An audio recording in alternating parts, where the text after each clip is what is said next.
Alléluia. Nous bénissons le Seigneur pour sa grâce, la grâce qu'il nous accorde d'être en vie, d'entrer dans sa présence, la grâce qui nous permet de partager sa parole. Nous disons merci à Dieu parce qu'il y a des gens qui se sont dit au revoir pour ne plus jamais se revoir. Mais si nous sommes ensemble, c'est parce que Dieu a permis. C'est parce que la miséricorde de Dieu surpasse toutes choses. C'est pourquoi nous sommes ensemble. C'est pourquoi nous sommes en vie. C'est pourquoi nous sommes bien portants. Et nous croyons que vous vous portez bien dans vos maisons. Nous croyons que ça se passe bien pour vous. Et nous croyons que plus les jours avancent, plus nous sommes en train de retrouver notre vie normale par la grâce de Dieu et les prières que nous adressons à Dieu un peu partout dans le monde. Comme je l'ai dit tous les jours, cette période de Covid, cette période de confinement a fait de nous des intercesseurs sur la terre. Mamie Margot, que mon Dieu vous bénisse. Nous sommes très contents de vous revoir ce matin et nous croyons que vous vous portez très bien. Alors aujourd'hui, sans plus tarder, nous allons parler de quelque chose qui va vraiment beaucoup nous aider, un sujet qui est un peu tabou, en même temps qui est honteux, en même temps c'est un sujet parfois que nous disons qu'il concerne les autres. Nous prétendons être bien, nous prétendons avoir une bonne vie, nous prétendons être corrects, mais en réalité c'est un sujet qui nous concerne tous. Je vais prier, recommander les esprits de tout le monde, je vais recommander les cœurs de tout le monde entre les mains de Dieu pendant cette période où c'est quelques minutes que nous allons passer ensemble. Seigneur Jésus, nous te disons merci parce que tu nous as fait encore une fois de plus grâce d'être en vie, la grâce de pouvoir partager ta parole, la grâce de pouvoir, Seigneur Dieu de gloire, Saint-Esprit, nous connecter. Je suis en train de prier pour les cœurs, les esprits, ainsi que, Seigneur Dieu de gloire, les vies de tout le monde. C'est toi qui connais quelle qualité de vie que nous menons. J'aimerais, Seigneur Dieu de gloire, que tu, par ce message, que tu touches les vies des gens, que tu changes les vies des gens, que tu transformes la façon de voir de plusieurs personnes et que tu nous aides. Que ce message, que cet enseignement ou cette exhortation amène un plus dans la vie de quelqu'un. Que quelqu'un apprenne quelque chose de plus parce que tout simplement, tu es capable, Seigneur, de nous aider par les enseignements. La Bible dit, vous connaîtrez la vérité vous rendra libre. J'aimerais que quelqu'un soit libre. Quelque part, c'est lui qui est prisonnier d'un péché, d'une faiblesse. Nous aimerions, Seigneur Dieu de gloire, que ces gens quittent de leur cage, de leur cellule de prison, par le message que tu vas nous donner aujourd'hui. Au nom de Jésus de Nazareth, nous prions, Seigneur Dieu de grâce, et nous disons Amen. Voilà, je disais qu'aujourd'hui, sans plus tarder, nous allons parler sur un thème intitulé « Comment échapper à l'emprise du péché ». Maman Ima, que mon Dieu te bénisse là où tu es. Comment échapper à l'emprise du péché? Souvenez-vous, une fois j'ai enseigné, je crois il y a longtemps, où Dieu a parlé à Joseph. Joseph, c'était quelqu'un qui s'est posé beaucoup de questions par rapport à la grossesse de sa femme. La Bible dit qu'il était un homme de bien. En même temps, il s'est retrouvé avec une fiancée qui lui racontait une histoire de grossesse, qui lui disait qu'elle était enceinte. Et la Bible dit que il voulait rompre secrètement avec cette femme. Et comme il y pensait, l'Éternel envoya un ange pour lui dire de ne pas répudier Marie, sa femme, du fait que la grossesse venait de lui. Parfois dans la vie, quand les difficultés ne font que s'accumuler, ou bien quand on a des problèmes, nous devons réfléchir. C'est la réflexion qui provoque parfois ce qu'on appelle l'intervention de Dieu par rapport à certaines zones d'ombre dans nos vies, des choses qu'on ne comprend pas, des choses qu'on ne connaît pas. Seul Dieu a des réponses à cela. La Bible dit, lorsque l'ange a parlé à Joseph, il dit à Joseph, « Marie, ta femme, aura un fils, que toi, tu lui donneras le nom de Jésus. » Ce n'est pas à Marie qu'on a donné le nom de Jésus, mais c'est à Joseph qu'on a donné le nom de Jésus. On dit, tu donneras à l'enfant le nom de Jésus. Et puis l'ange continue en disant, car il sauvera son peuple du péché. Jésus est venu sur la terre, pas pour nous donner des véhicules, pas pour nous donner des enfants ou aux femmes stériles des enfants, aux célibataires les mariages. Jésus est venu sur la terre juste pour, premièrement, nous sauver du péché. Parce qu'il y a une maladie qu'on peut trouver dans la Maison Blanche, on peut trouver à l'Élysée, on peut trouver au Palais du bord de mer au Gabon, on peut trouver à la cité des Oyo à Kinshasa, on peut se trouver à l'Union Building en Afrique du Sud. Cette maladie, on la trouve dans les grandes maisons, dans les palais et même dans les bas-fonds, c'est-à-dire les quartiers des hommes et des femmes les plus pauvres des villes et des pays. Cette maladie s'appelle le péché. C'est pourquoi l'ange a dit à Jésus, à Joseph, que le fils qui naîtra de ta femme, il viendra pour sauver son peuple, le monde du péché. Et Jésus a commencé par prêcher l'évangile en disant « Repentez-vous ». Jean-Baptiste, quand il est venu, il avait le même message « Repentez-vous ». Et quand Jésus devait partir, il dit à son tour à ses disciples que je m'en vais, il est avantageux que je m'en aille pour que le Saint-Esprit vienne. Lui, il vous convaincra du péché. Jésus a parlé du péché. Le Saint-Esprit, quand il devait venir, Jésus annonce la mission prioritaire du Saint-Esprit, c'était de convaincre l'homme du péché.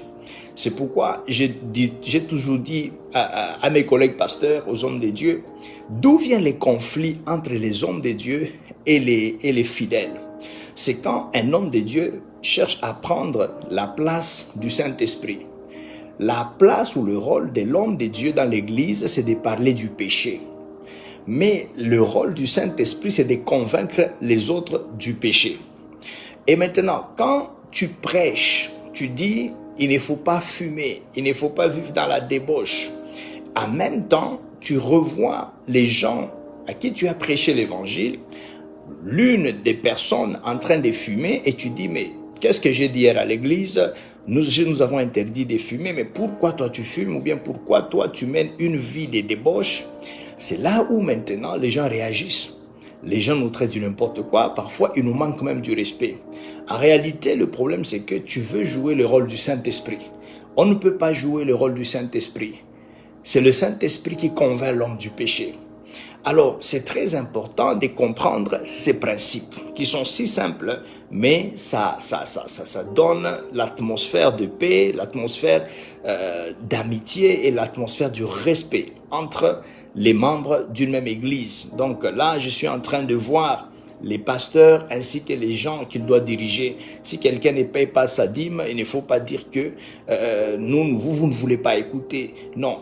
Il faut que l'esprit convainc à la personne que dans tes revenus, tu dois prendre 10% et payer à l'église.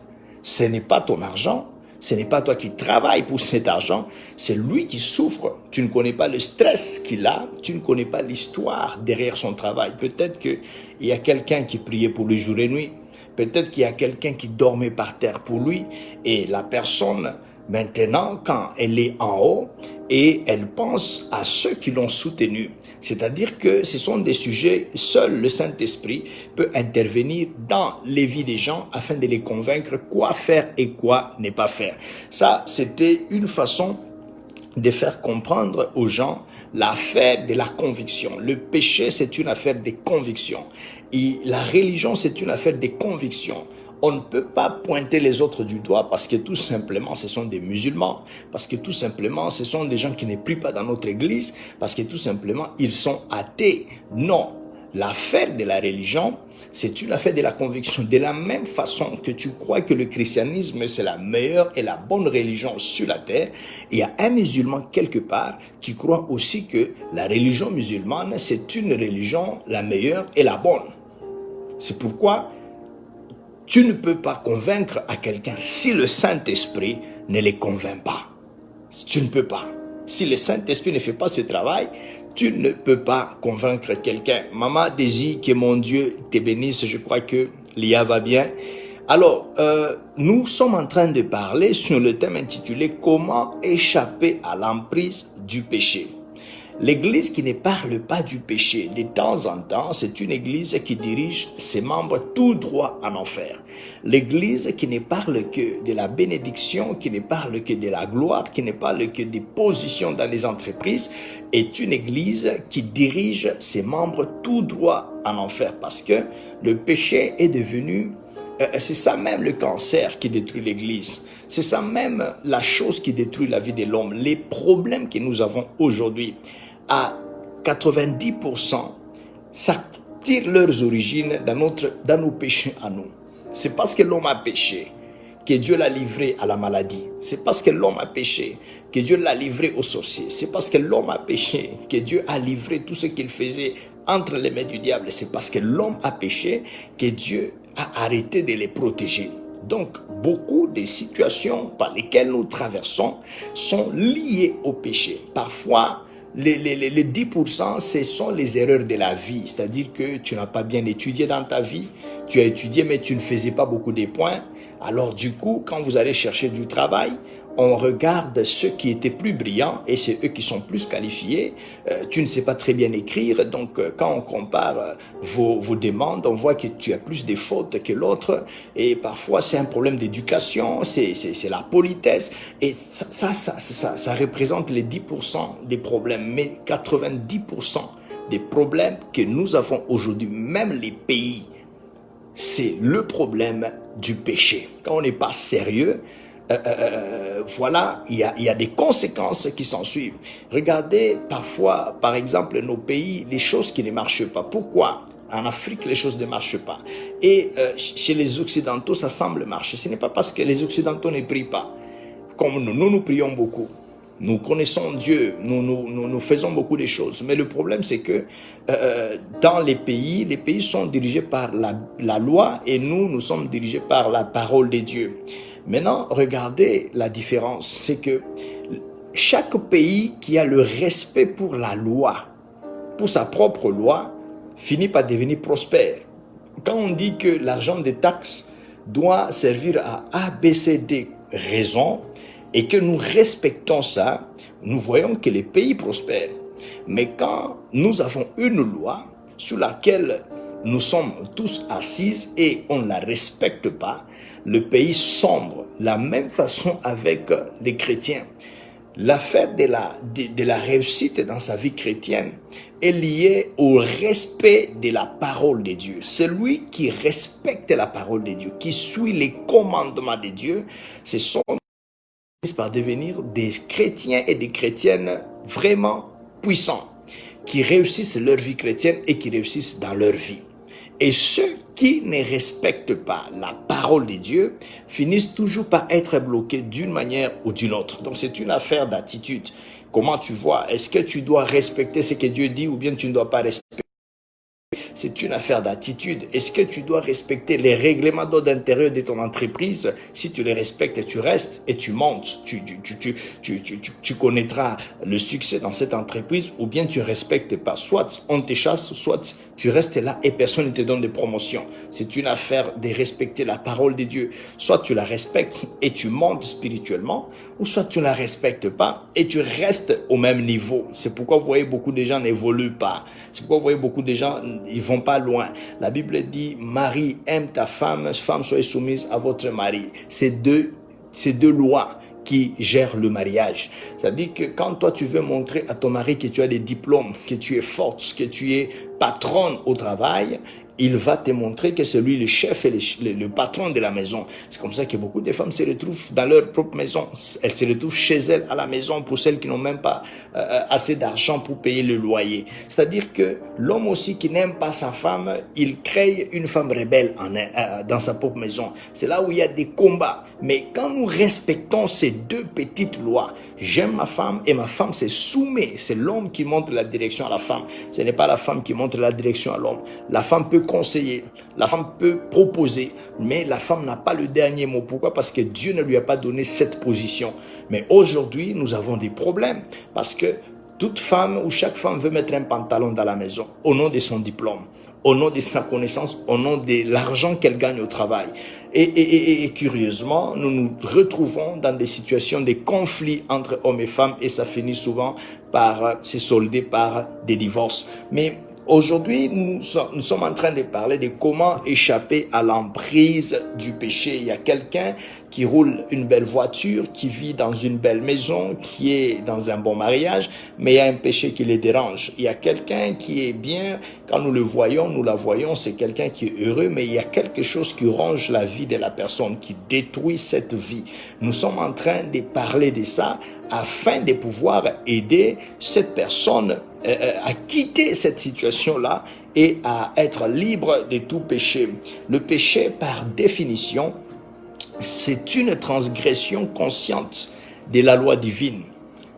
Il y a une loi, il y a des conditions que nous devons respecter et quand consciemment nous transgressons ces lois-là, c'est là où le péché est constaté. Il y a aussi des péchés inconscients, c'est-à-dire que j'ai péché mais sans me rendre compte que j'ai péché. Là aussi, nous pouvons demander pardon, mais il y a 3 types de péchés que je vais mentionner ici dans mon introduction avant vraiment d'entrer dans le vif de notre message. Le premier type de péché, c'est un péché commis par les autres, mais qui affecte notre vie, mais qui affecte ta vie, qui affecte tes enfants. La Bible dit que est-ce que cet homme est aveugle parce que ses parents ont péché ou bien c'est lui qui a péché? Ça montre les deux sources des péchés. Ça montre les deux sources de nos problèmes. Et Jésus répond à ses disciples en disant, ses parents n'ont pas péché, même lui-même il n'a pas péché, mais il est dans cette situation parce que Dieu veut montrer sa gloire. Alors, il y a des gens qui ont péché, nos parents ont péché, comme Jérémie l'a dit, nos parents ont péché, mais c'est nous qui prenons le poids de leur péché. Donc, il y a la première catégorie, ou premier type de péché, c'est le type de péché commis par quelqu'un d'autre, mais ce sont les autres qui payent le prix ou du pot cassé. Deuxième type de péché, ce sont des péchés commis une fois en passant. Vous allez entendre certaines personnes dire que quand j'étais à l'université, bon, on allait en boîte de temps en temps. Mais pendant qu'il vous dit ça, ou elle vous dit ça, vous ne l'avez jamais vu aller en boîte. Vous posez même des questions. Est-ce que ce qu'il nous raconte vraiment était vrai? Est-ce que cette personne fréquentait des boîtes de nuit? En réalité, ce sont des péchés qu'on fait, nous tous, parce que, bon, voilà, tout le monde le fait, ou bien tout le monde l'a fait, mais qui ne restent pas collés à notre vie. Qui ne reste pas collé à ta vie. Donc, et même les gens, il faut que tu le dises pour que les gens se rendent compte que, waouh, donc toi aussi tu avais fait ça. Alors, ça, ce sont des péchés, ça c'est la deuxième catégorie, le deuxième type du péché. Donc, tu as fait une fois en passant, mais ce n'est pas en toi et tu as même oublié ça. C'est peut-être quand tu vois d'autres personnes le faire que tu te rends compte, waouh, moi aussi quand j'étais jeune, j'avais commis ou je faisais ce genre de choses. Troisième type de péché, ce sont les péchés commis et qui après prend contrôle ou le contrôle de notre volonté, prend le contrôle de nos pensées et le contrôle de tout notre être. C'est-à-dire que depuis que tu avais commis ce péché-là, tu as toujours envie de le refaire. Tu as toujours envie, tu ne sens plus, tu sens que ça pèse sur toi. Tu sens que tu as du mal à te débarrasser. En un mot, ce péché a fait de toi un esclave ou un prisonnier. Et ça finit parfois même par détruire ton identité et devenir ton identité. Lui là, c'est un menteur. On ne t'appelle plus par ton nom, on dit que c'est un menteur. Lui, c'est un assassin. Lui là, c'est un ivrogne. Lui là, c'est un impudique. C'est-à-dire que quand vous vous rendez compte que quelqu'un, on ne sait plus son nom, mais on l'appelle par le nom du péché, qu'il a toujours commis, il faut comprendre que la personne est maintenant dans la troisième dimension où on parle de l'emprise du péché sur la vie de quelqu'un. Il est prisonnier ou bien il est ce qu'on appelle esclave de ce péché-là. Donc ton argent est dépensé dans cette affaire-là que tu connais. À chaque fois qu'on te paye, c'est là où tu sens le goût du vin. Et même quand tu n'as pas d'argent, tu as envie de boire le vin. Et tu vas t'endetter. Vous voyez des gens aller s'endetter pour se droguer. Vous voyez des gens aller s'endetter pour aller coucher avec d'autres femmes. Vous voyez des gens aller s'endetter parce que tout simplement, ils veulent satisfaire à un besoin qui brûle en lui. Si tu ne peux pas vivre sans faire ce que tu as toujours fait, mais ça a commencé une fois par quelque chose de normal et puis c'est devenu, ça s'est collé à ta vie. Alors, c'est de ça que nous allons parler. C'est la chose qui a animé Jésus, qui a fait que Jésus puisse quitter le ciel et venir nous aider. C'est la chose qui a fait que quand Jean-Baptiste a commencé à prêcher, il a dit repentez-vous. Tu ne peux pas te repentir de quelque chose que tu ne fais pas. C'est la chose qui a fait que quand Jésus devait repartir, il a dit à ses disciples, il est avantageux que je m'en aille pour que l'Esprit vienne et l'Esprit, lui, il vous convaincra du péché. C'est-à-dire que ce que tu vois maintenant comme normal dans ta vie et tu penses que ça fait partie de ton caractère, mais en réalité, ce sont des péchés. L'Esprit de Dieu doit te convaincre pour que tu abandonnes cette vie-là. Voilà, c'est de ça que nous allons parler aujourd'hui. Nous allons parler des 3 techniques. Les 3 techniques qui vont nous aider à nous échapper. Mes frères, je suis en train de parler de s'échapper. La Bible dit, c'est lui qui invoque le nom de l'Éternel, qu'il s'éloigne de l'iniquité. En d'autres termes, qu'il s'échappe du péché, qu'il fuit le péché. La Bible dit, fuyez l'impudicité. L'impudicité n'est pas l'unique péché que nous devons fuir, mais il y a beaucoup de péchés que nous devons fuir. Dieu nous appelle à fuir beaucoup de péchés parce que tout simplement, ça fait de nous des prisonniers. Souvenez-vous, la Bible dit que Christ viendra chercher une église sans tache et ni ride. C'est-à-dire que quand il arrive, la tache veut dire quoi? Quelque chose qui te relie à un péché, un trait de ressemblance à un péché. Nous disons dans ce monde que pour faire allusion à quelqu'un qui est méchant, on dit que lui là c'est le diable. En réalité, il n'a pas des cornes, en réalité, il n'a pas une queue, en réalité, il n'est pas le diable. Mais pourquoi nous disons que lui, là, c'est le diable?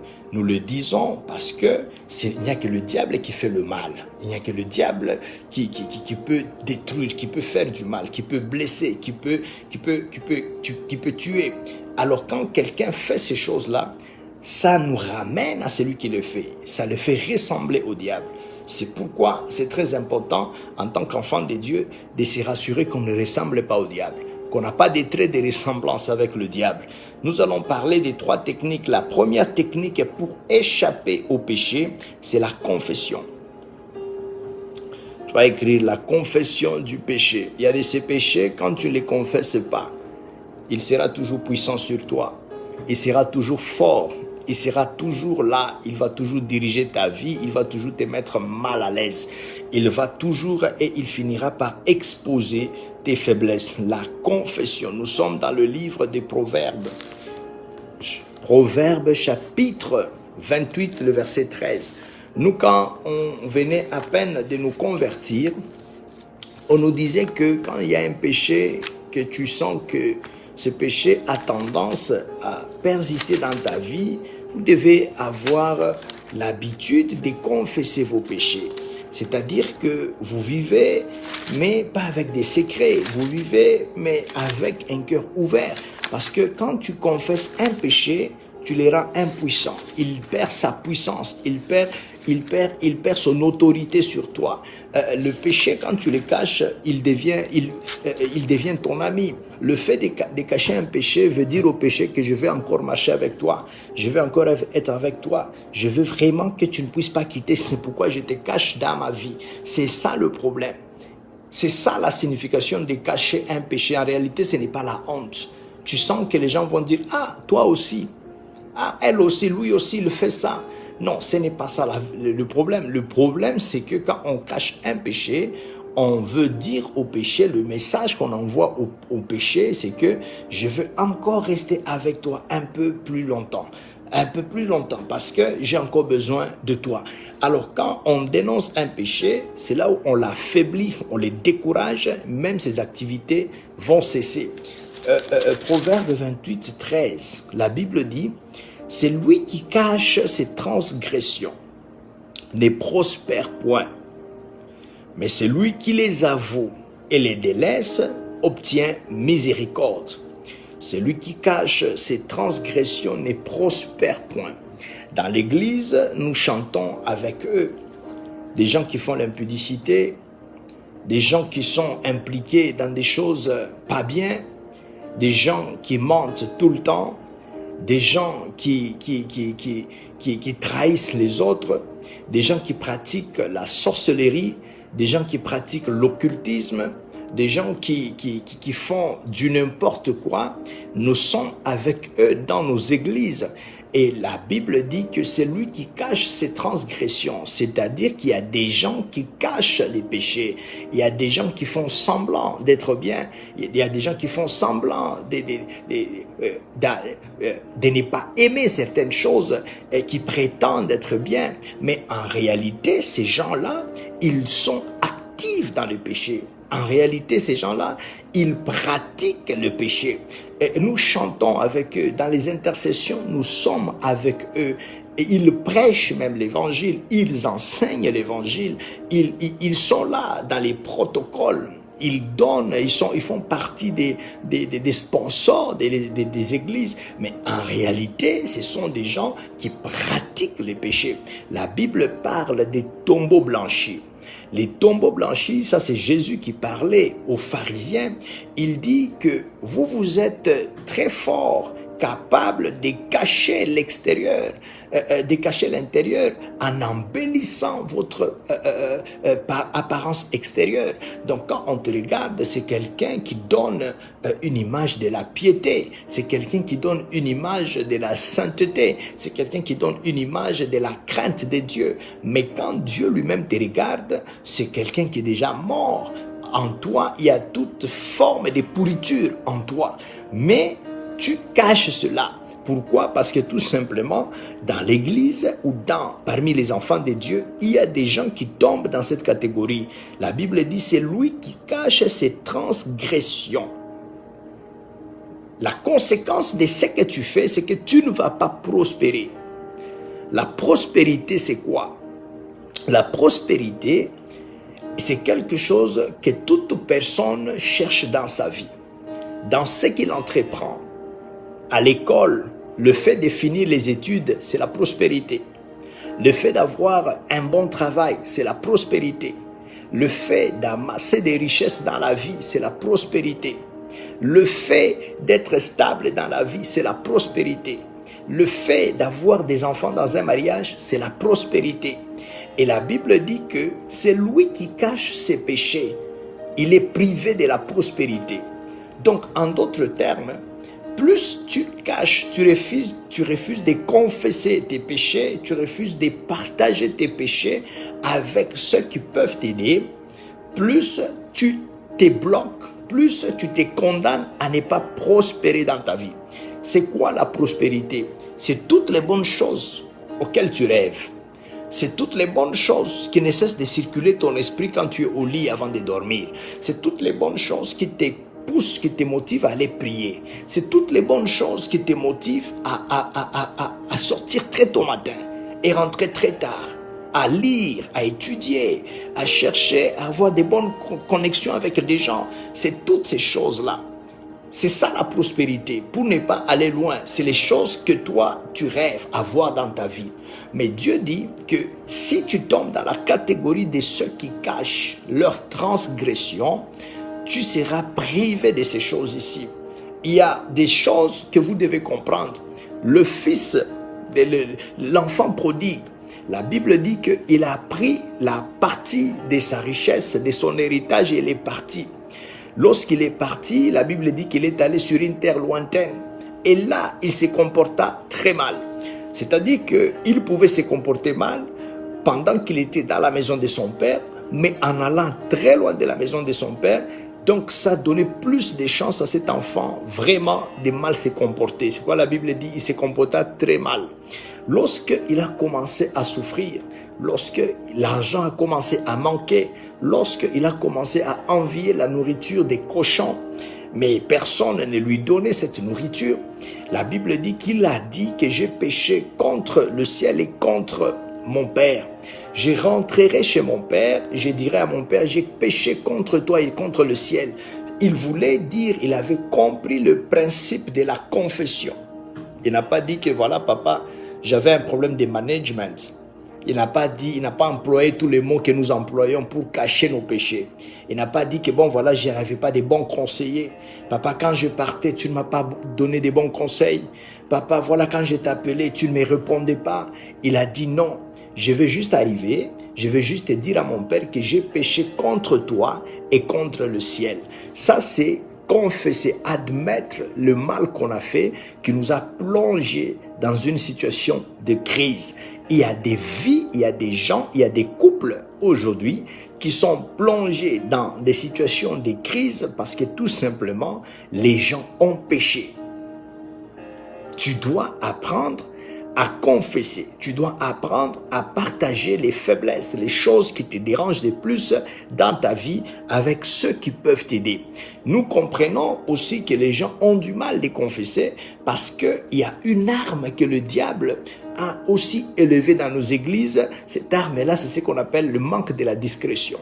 C'est-à-dire que ce que tu dis aujourd'hui au pasteur, ce que tu dis aujourd'hui à ton ami, un jour, il va le retourner contre toi. Un jour, il va te frapper de cette arme. On a vu des gens être exposés, on a vu des gens dans des situations compliquées. Mais tout ce que nous pouvons faire, il y a toujours des gens sérieux, il y a toujours des gens capables de nous protéger, il y a toujours des gens capables de nous faire du bien. Dieu peut envoyer quelqu'un à qui tu peux te confier, en qui tu peux te confier et qui peut aussi t'aider. Mais ce qui est vrai, c'est que tu ne peux pas rester avec un péché des années sans le confesser, parce que le péché sera toujours fort et puissant sur ta vie jusqu'au point où un jour il finira par prendre ton identité. Regardez la femme, la prostituée qui est allée vers Jésus. Tout le monde savait que c'était une prostituée. Tout le monde savait que c'était une femme qui n'avait pas une bonne vie. Mais elle est allée, la façon, le fait de briser le parfum qu'elle avait et laver les pieds de Jésus avec ses cheveux, c'était une façon de confesser, c'était une façon de réparer avec Dieu.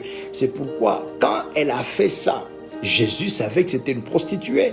Et même les gens qui entouraient Jésus se disaient, mais si cet homme est prophète, il va savoir de quel type cette femme ou espèce de cette femme est. C'est une prostituée. Et c'est comme ça qu'il a donné cette parabole de celui qui devait 50 et de celui qui devait 500. Il a dit, si les deux sont pardonnés ou si les dettes sont annulées, qui va aimer le plus leur chef? Ils ont répondu en disant que c'est celui qui devait beaucoup. Parce que Jésus savait que cette femme lui devait beaucoup. Il savait que cette femme avait beaucoup fait de mauvais. Alors, il a dit, bon voilà, donc c'est cette femme qui est là, qui vient de confesser ses péchés, de reconnaître que le parfum qui coûte cher, elle n'a pas eu ça dans des voies normales. Elle a péché, c'est pourquoi elle a eu ça. Combien de gens ont des véhicules qui appartiennent à leur gouvernement? Combien de gens ont des maisons qui appartiennent à leur gouvernement? Combien de gens dans leur compte, ils ont l'argent qui ne les appartient pas?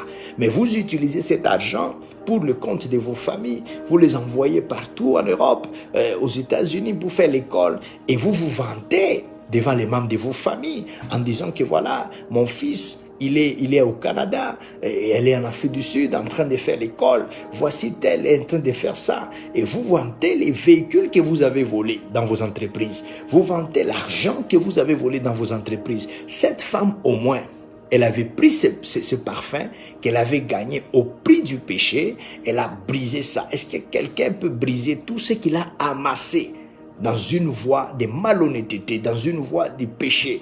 La Bible dit que cette femme, on parlera d'elle partout où on prêchera l'évangile. Ça s'est passé il y a des années et des années. Aujourd'hui, nous sommes ici en Amérique en train de parler de cette femme. Quelqu'un est quelque part en Afrique en train de parler de cette femme. Parce qu'elle avait compris qu'il fallait arranger. Mon frère, ma soeur, je pense qu'il est temps de faire sortir certaines choses que vous avez gardées pendant longtemps. Les brigands qui étaient à la croix avec Jésus, lorsque l'autre l'insultait, il a dit, nous méritons. La vie que ce sort ici, nous le méritons. Il n'y a pas de doute. Si nous sommes à la croix aujourd'hui, c'est parce qu'on a volé, on a violé, on a détruit des familles, on a traumatisé des gens.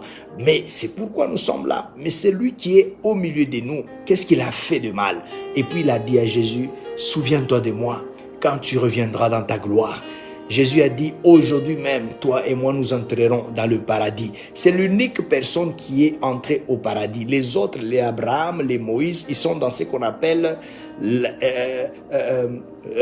lieu du repos. Mais le paradis, c'est seulement ce monsieur-là qui n'avait jamais connu Dieu.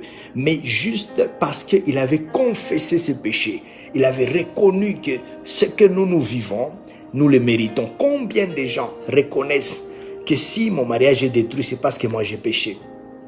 Combien de gens reconnaissent que si mes enfants sont gâtés comme ça, c'est parce que moi j'ai péché? Combien de gens reconnaissent que si je suis malade aujourd'hui, c'est parce que je me suis mal conduit, mal comporté? Combien de gens aujourd'hui reconnaissent? Cet homme-là à la croix, il ne connaissait pas la parole, il connaissait Jésus de loin. Il ne les connaissait pas.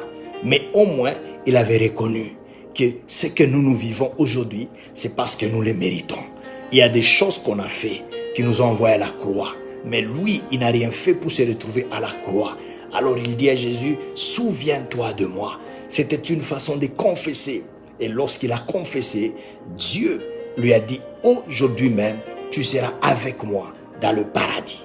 Que la grâce de la confession soit sur vous. Ne vivez pas avec des secrets. Ne vivez pas avec des choses qui vous font souffrir. Tu as des dépendances maintenant.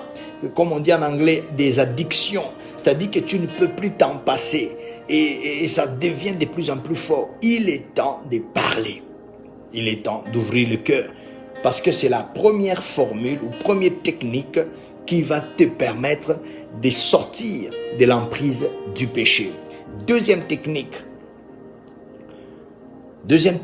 c'est ce que moi j'appelle la brutalité ou la force. C'est-à-dire que j'ai confessé. Après, si je me rends compte que le truc continue toujours vraiment à m'embêter, alors là, je passe à la deuxième technique, qui est la brutalité ou la force. Nous sommes dans le livre de Matthieu. Matthieu, Mama Baby, je te salue là où tu es. J'espère que toute la famille se porte bien. Mon ami Malaïka et ainsi que docteur Joseph. Matthieu chapitre 5. La brutalité. Le verset 28 à 30. La Bible dit ceci. Mais moi, je vous dis, quiconque regarde une femme pour la convoiter a déjà commis un adultère avec elle dans son cœur. Si ton œil droit est pour toi une occasion de chute, arrache-le et jette-le loin de toi. Car il est avantageux pour toi qu'un seul de tes membres périsse et que ton corps entier ne soit pas jeté dans la guéhenne ou en enfer. Et si ta main droite est une occasion de chute, coupe-la et jette-la loin de toi, car il est avantageux pour toi qu'un seul de tes membres périsse et que ton corps entier n'aille pas dans la Guéhenne ou bien en enfer. Écoutez ce que Dieu dit dans cette deuxième technique pour sortir de l'emprise du péché. C'est-à-dire, c'est la force. La Bible dit, si ton œil droit est une occasion de chute pour toi, c'est-à-dire que toi, tu ne fais que chuter à cause de ce que tu vois. À cause de ce que tu... Il y a des gens comme ça. C'est-à-dire que s'ils ne voient pas, ils ne chutent pas. S'ils ne voient pas, ils ne chutent pas. Mais tu constates que tu chutes tout le temps dans ta vie parce que tout simplement, il y a un problème de la vue, c'est que tu vois qui te fait tomber. Jésus dit, arrache cet œil et jette-le loin de toi. Parce qu'il est avantageux d'entrer dans le royaume des cieux, qu'un membre de ton corps périsse, qu'est d'entrer en enfer avec tous les membres de son corps. Et puis il parle encore de notre bras. Il dit, si encore ta main droite est une occasion de chute, avec cette main-là tu voles, avec cette main-là tu te masturbes, avec cette main-là tu tues, avec cette main-là tu fais tout ce que Dieu interdit. Il dit, si elle t'amène aussi à ce niveau-là, il faut arracher. Arracher, c'est-à-dire qu'il faut appliquer la force. C'est que ça te fait mal, mais il faut arracher. Le jeter loin de toi, que d'entrer en enfer avec les membres de ton corps sur toi. Moi, je peux aller encore plus loin pour dire que si ta bouche est une occasion de chute pour toi, mieux vaut fermer cette bouche que de la laisser fonctionner et te faire plonger dans les péchés tous les jours. Ou si tes pieds te dirigent tout le temps vers le mal, je te conseillerais aussi de les arracher que de rester avec tes pieds ou tes jambes pour aller en enfer. Voilà un peu les deux choses que Dieu nous donne dans cette deuxième technique. C'est-à-dire que c'est une technique où d'abord on fait le constat, on analyse et on identifie la source de nos péchés. Qu'est-ce qui te fait tomber dans le péché? Tu sais que voilà, ça c'est l'œil droit, ou bien c'est ma main droite, ou ce sont mes jambes, ou bien c'est quelque chose d'autre. Dieu dit, quand tu constates ça, il faut maintenant te débarrasser de ça. L'œil et notre main droite peut symboliser l'argent. Si c'est l'argent qui te pousse à pécher, alors débarrasse-toi de l'argent. Si c'est ta voiture qui te pousse à pécher, c'est-à-dire qu'une fois que tu es dans ton véhicule, tu vas vite pour pécher, tu as la facilité d'aller pécher, débarrasse-toi de cette voiture. Si c'est la télé que nous suivons tous les jours dans la maison, pour les autres, c'est quelque chose qui leur donne des informations, pour les autres, c'est quelque chose qui les permet de se divertir, mais toi, c'est une occasion du péché, alors il faut éteindre cette télévision ou bien la vendre. Pourquoi? Parce que c'est quelque chose qui te pousse à pécher tous les jours. Si, par exemple, c'est ton téléphone, le smartphone qui te pousse à pécher tous les jours dans ta vie, Dieu dit mieux vaut avoir un téléphone qui n'a pas Internet, un téléphone qui n'a pas de Facebook, un téléphone qui n'a pas WhatsApp, que d'utiliser un téléphone qui a toutes ces choses et puis qui t'entraîne dans les péchés. Si, par exemple, c'est le luxe qui est la source du péché, tu aimes tellement le luxe. Si c'est la voiture, c'est une voiture qui dépasse les voitures de tout le monde. Une voiture full option. Si c'est les habits, ce sont les habits des marques. Si c'est les chaussures, ce sont les chaussures des marques. S'il faut voyager, c'est toujours dans classe affaires. C'est quelque chose qui te caractérise. Tu aimes ça. La Bible dit, si c'est le luxe, ou bien moi-même j'ajoute, si c'est le luxe qui te plonge dans cette affaire-là, vaut mieux te débarrasser du luxe, de vivre, de mener une vie dans la simplicité, que de vivre dans le péché. Comment le luxe peut t'amener dans le péché? Il y a des gens qui mentent pour avoir accès à l'argent. Il y a des gens qui vendent leur corps pour avoir accès à l'argent. Il y a des gens qui font du n'importe quoi pour avoir l'accès à l'argent. Et qui dit argent, dit le luxe. Donc Dieu nous demande de nous débarrasser de ces choses. Si ce sont des amis Tu as toujours des amis qui te parlent de la boîte de nuit. Tu as toujours des amis qui te parlent des choses qui ne sont pas bonnes. Mais tu dois te débarrasser de ces amis-là. C'est ce que Dieu veut dire. Même si ça fait mal, même si ça les dérange, même si les gens crient. Mais la Bible dit arrache. Ce qu'on arrache, c'est quelque chose qui vient avec douleur, qui vient avec dureté. Mais cette deuxième technique, elle est là pour nous aider. Elle nous laisse dans les douleurs, mais la finalité, c'est cette technique nous aide à nous débarrasser du péché, à ne plus pécher.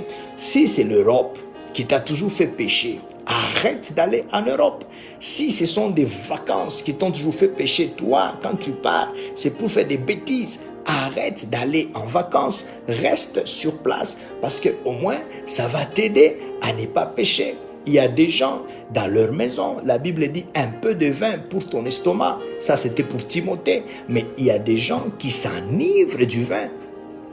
C'est-à-dire que lui ce n'est même plus une affaire d'estomac, c'est juste une affaire d'ivresse.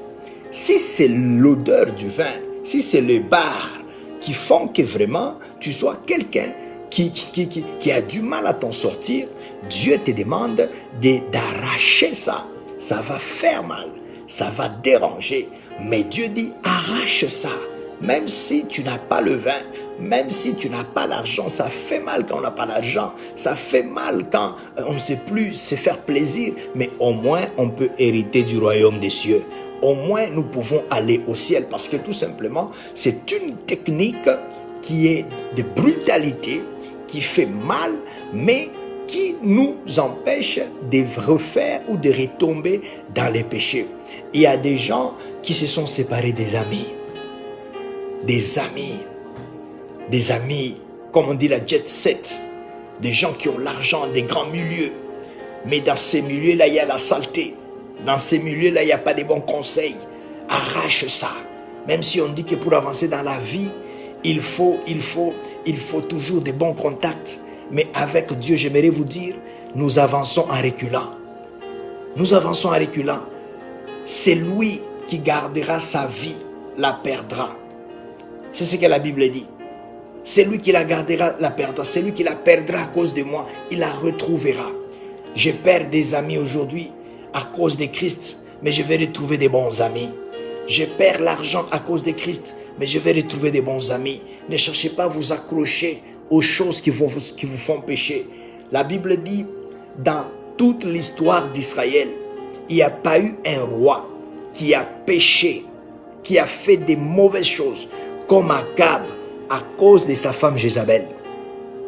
Quand vous lisez l'histoire d'Akab, vous allez vous rendre compte que c'était quelqu'un qui était bien. Vous allez vous rendre compte qu'à chaque fois qu'il péchait, à chaque fois que Dieu parlait, Akab était sensible. Mais le problème d'Akab, c'était Jézabel. Il y a des gens qui ont des amis Jézabel. Il y a des gens qui ont des amis, des entreprises Jézabel. C'est-à-dire que l'entreprise dans laquelle tu es, tu dois mentir pour que l'entreprise fasse entrer beaucoup d'argent. L'amitié, le mariage dans lequel tu es, tu dois mentir. Vous savez, il y a des gens, il y a une adage qui dit chez nous au Congo que la femme d'un escroc, elle finit aussi par devenir escroc. Parce qu'un escroc ne peut pas vivre avec une femme honnête. Quand il a escroqué et qu'on le cherche, il est dans la maison, la femme doit dire qu'il n'est pas là. La femme d'un menuisier, d'un couturier, d'un cordonnier, ce sont des gens qui finissent par devenir menteurs ou des menteuses. Parce que tout simplement, il doit protéger son mari. Et vous savez qu'en Afrique, les gens ne sont pas sérieux. Quand il te dit qu'il passe à 15 heures, en réalité, il n'a pas encore fini le travail. Voilà, il y a des mariages comme ça. C'est-à-dire que ça conditionne ta vie au mensonge. Il y a des entreprises qui conditionnent ta vie au mensonge. Tu deviens quelqu'un de mauvais. Tu deviens un complice du diable comme Ananias et Saphira. L'homme et la femme promettent aux hommes de Dieu que nous allons vendre le terrain. Nous allons donner tout l'argent pour l'avancement de l'œuvre de Dieu. Mais quand ils vont vendre comme ça, ils se disent que waouh, c'est beaucoup d'argent. L'envie est montée dans leur cœur. Ils ont pris une partie, ils ont caché. L'homme est allé avec la partie, il dit voilà l'argent. Pierre lui dit, est-ce que c'est à ce prix que vous avez vendu? Il a dit oui. Pierre dit, mais pourquoi mentir au Saint-Esprit? Pourquoi chercher, tenter l'Esprit de Dieu? Ce n'est pas aux hommes que tu as menti, mais c'est à l'Esprit de Dieu. Et l'homme est tombé, il est mort. Quand la femme arrive à son tour, on pose la question, est-ce que c'est à ce prix-là que vous avez vendu ce terrain? Elle dit oui. On lui dit, mais pourquoi toi et ton mari, vous êtes arrangés pour mentir à l'Esprit de Dieu? Regarde les gens qui sont allés enterrer ton mari, ils sont en train d'arriver pour aussi aller t'enterrer. La Bible dit, au même moment, elle est tombée et elle a expiré. Pourquoi? Parce que le couple, il y avait quelqu'un qui avait plus d'influence sur l'autre et ça finit par entraîner la mort de cette dernière. Il y a des choses que vous devez comprendre. Akab était mauvais, pas parce qu'il avait un mauvais cœur, mais parce que la femme qu'il avait, la maison dans laquelle tu vis, il y a des villes, il y a des pays dans lesquels nous vivons. Ça fait que tout le monde devient menteur, tout le monde devient un escroc. Vous savez, j'ai constaté une chose que j'ai même partagée avec ma femme. Depuis qu'on est ici coincé en Amérique, j'ai dit à ma femme que une chose que j'ai constatée, et même des amis qui vivent ici ont confirmé cela. Ce n'est pas que les gens qui vivent dans ce pays ne sont pas des menteurs, mais ils ont du mal à mentir. Et ils croient aussi facilement quand on les ment. Parce qu'ils pensent que comme nous on ne ment pas vraiment, les gens qui nous disent du n'importe ce qu'ils nous racontent là, c'est aussi vrai. Pourquoi les gens ici ne mentent pas? C'est parce que le pays a créé un système qui fait que si tu mens aujourd'hui, demain on va t'attraper. Le pays a créé un système qui fait que si tu mens aujourd'hui, tôt ou tard, on finira par savoir que monsieur tel avait menti. Et les gens sont au courant de ça. Les gens savent, ils savent que le système peut les rattraper. C'est pourquoi ils évitent des problèmes. Ils disent la vérité. Et quand ils disent cette vérité, ça finit par devenir, faire partie de leur vie, de leur quotidien. C'est-à-dire qu'il y a, vraiment c'est rare de trouver quelqu'un qui te raconte du n'importe quoi. Parce qu'ils sont au courant de ça. Mes frères, nous sommes dans des pays où, pour avoir l'argent, il faut toujours mentir. Nous vivons chez nous en Afrique, dans des pays où, pour avancer, il faut toujours être un peu malhonnête. Toute personne qui a beaucoup d'argent, qui a une certaine stabilité, bon nombre de ces gens ont toujours des petits trucs qu'ils font parce que si tu ne les fais pas, tu ne vas pas avancer. Regardez les problèmes que nous avons. Regardez les difficultés que nous avons. Tu dois t'arracher certaines choses qui sont attachées à toi parce que tout simplement, c'est la technique qui va t'aider à quitter l'emprise du péché. Troisième technique, et c'est par là que nous allons terminer, c'est la prière. Matthieu 26, 41. Matthieu 26, 41. Écoutez ce que la Bible dit. La Bible dit, 41, la Bible dit, veillez et priez, afin que vous ne tombiez pas dans la tentation. L'esprit est bien disposé, mais la chair est faible. L'esprit est bien disposé, mais la chair est faible. Veillez et priez. La Bible dit, ne dit pas que parce que c'est la prière qui va vous donner l'argent. Non, pour que vous ne puissiez pas tomber en tentation. Un chrétien qui prie tous les jours, c'est un chrétien qui aura le pouvoir de dire non au péché. Un chrétien qui est en prière tous les jours, qui veille dans la prière, est un chrétien qui dominera toujours le péché. Le péché fuit par la prière aussi. La prière affaiblit le péché. La prière étouffe le péché. La prière détruit le péché. La prière crucifie le vieil homme qui nous pousse à pécher. Il faut prier si tu veux vraiment te débarrasser du péché. Tu dois être quelqu'un, un homme ou une femme de prière. Les gens qui ne prient pas, ce sont des hommes et des femmes qui vivent dans le péché, qui pratiquent le péché. Les hommes et les femmes qui ne prient pas, ce sont des hommes et des femmes qui peuvent commettre le péché comme si on prenait de l'eau. Parce que tout simplement, ils ne prient pas. Ils ne prient pas. L'esprit devient faible quand on ne prie pas. l'esprit devient faible devant le péché et le péché devient plus fort. Ça prend de l'ampleur sur nous. Mais quand on prie, on prie encore, le péché diminue. Plus la prière monte, plus le péché diminue. Plus on ne prie pas, plus le péché augmente en nous. C'est voilà le problème qui se passe dans nos vies. La troisième technique, c'est que tu dois être un homme de prière. C'est pourquoi la Bible dit que Jésus était tout le temps en prière. Il n'a pas péché, même pas une fois. La Bible dit qu'il était tenté en toutes choses. Mais cet homme n'a pas péché, même pas une fois. Pourquoi? Parce que c'était quelqu'un de prière. C'était quelqu'un qui était tout le temps en prière. Il était tout le temps en prière. Le matin, il priait. À midi, il priait. Le soir, il priait. Les gens comme les Daniel. Quand on dit qu'il y avait des statuettes qu'on avait élevées pour que les Daniel les adorent, ils ont refusé. C'est parce qu'ils étaient en prière. C'est parce que c'était des hommes et des femmes qui priaient. Les Meshach, Shadrach, Abednego. Ils ont refusé. Combien de gens se sont agenouillés, inclinés devant des statues de péchés qu'on a élevés dans leur vie. Vous allez voir dans un pays, tout le monde ment, tout le monde est malhonnête, tout le monde est escroc, tout le monde est dans la prostitution. Même les femmes qui ont l'air sérieuses dans leur mariage, mais elles font des choses en cachette parce que c'est un esprit que les gens adorent, parce qu'ils ne prient pas. Tu dois appliquer ton esprit à la prière. Si tu veux t'en sortir du péché, tu dois être un homme ou une femme de prière. Si tu veux dominer le péché, tu dois être tout le temps en attitude de prière. La prière, ce n'est pas seulement quand tu sors et puis tu dois prier seulement quand tu rentres. Même dans ton cœur, tu ne peux qu'intercéder. C'est cette nature-là, c'est cette attitude-là qui fera que nous puissions dominer le péché, que le péché ne puisse plus encore avoir de l'emprise sur nous. Tu as beaucoup souffert avec tes péchés. Tu as beaucoup souffert dans cette situation. Dieu risque de rentrer, de te trouver dans cette situation-là. Confesse tes péchés. Quand vous lisez dans le livre de Jacques, regardez ce que Jacques dit rapidement, et c'est par là que nous allons terminer. Quand vous lisez dans le livre de Jacques, chapitre 5, rapidement, la Bible dit dans Jacques chapitre 5, écoutez ce que la Bible dit. Jacques chapitre 5, le verset 16. Vous allez lire ça dans vos maisons ou bien je vais le lire rapidement. Jacques chapitre 5, le verset 16, la Bible dit « Confessez donc vos péchés les uns aux autres et priez les uns pour les autres afin que vous soyez guéris. » C'est-à-dire que le péché amène la maladie. Le péché est une forme de maladie spirituelle qui fait souffrir les gens.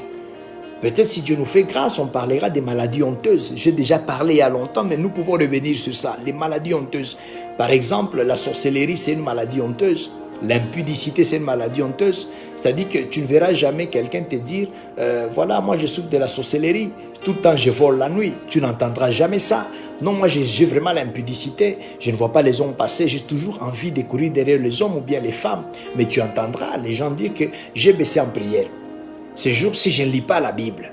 Ils montrent toujours des choses qui sont normales. Mais les choses honteuses, les maladies qui sont intimes, les gens ne parlent pas. Pourquoi? Parce que tout simple, c'est pourquoi la Bible dit « Confessez vos péchés les uns aux autres et vous serez guéris. » Donc, vous devez être capable de confesser afin de retrouver la guérison spirituelle. Deuxième chose, il faut appliquer la force. Arrache, s'il y a des gens que tu dois arracher de ta vie, arrache-le. Des amis, la télé, l'argent, le milieu, arrache-le, ça va faire mal, mais au moins tu ne vas plus pécher. Au moins tu ne vas plus pécher. Arrache-toi du vin, prends les vins, les bouteilles de vin dans ta maison, jette ça loin de toi. Dis c'est fini, arrache ces choses-là et tu verras ton téléphone. Si c'est celui qui te fait pécher, prends un téléphone normal. Prends l'autre là, jette-le parce que tout simplement tu as besoin de la paix avec ton Dieu et la paix avec toi-même. Et la troisième chose, soyez en prière. Soyez des hommes et des femmes de prière. Priez tout le temps. Dieu va vous communiquer sa nature. Dieu va vous donner son esprit. Dieu va vous donner le dégoût du péché. Vous allez vomir les choses que vous avez toujours aimées. Dieu vous fera grâce. Vous n'aurez pas la nature du cochon. La Bible du chien. La Bible dit que le chien il retourne à ce qu'il a vomi. Mais quand tu pries, Dieu va enlever cette nature en toi. Tu ne vas plus avoir envie de retourner vers les péchés que tu as dit non un jour. Tu verras comme si ce sont des vomissures, des choses que tu dois te débarrasser, de jeter loin de toi. Voilà les 3 techniques que Dieu a voulu que nous puissions partager pour sortir de l'emprise du péché. Du reste, que mon Dieu vous bénisse. Nous vous souhaitons une très bonne journée. Il y a notre maman qui est à Johannesburg, Maman Baby. Nous avons vu Pastor Flory qui est aussi à Johannesburg. On a Mamie, on a Maman Daisy, on a Maman Ima, on a pas mal de gens qui nous suivent un peu de partout. Nous vous bénissons et nous vous remercions vraiment pour votre temps. Du reste, j'aimerais rappeler à tout le monde que nous sommes toujours dans une phase de prière, surtout ici en Amérique, prier vraiment parce que c'est un pays qui est vraiment affecté et que Dieu nous aide à nous en sortir de cette situation. L'église au Gabon, chez nous, ça va reprendre très bientôt. J'aimerais que tout le monde soit en prière pour préparer vraiment la réouverture de toutes les églises. Et nous voulons aussi vous rappeler que nous faisons maintenant des intercessions live avec Papa Patrick et quelques membres de l'équipe qui sont notre équipe qui sont restés sur place au Gabon. Et si vous avez le temps de prier un peu, nous serons vraiment ensemble connectés ce jeudi pour la prière. Mais demain, nous allons nous retrouver pour notre suite d'enseignement sur les fruits de l'esprit. Je vous souhaite une excellente journée. Que mon Dieu vous bénisse, que la paix de Dieu soit dans vos maisons et que sa grâce continue toujours à se manifester dans vos vies. Nous vous aimons beaucoup et nous vous demandons de rester vraiment dans la présence de Dieu et à la prochaine fois. Merci.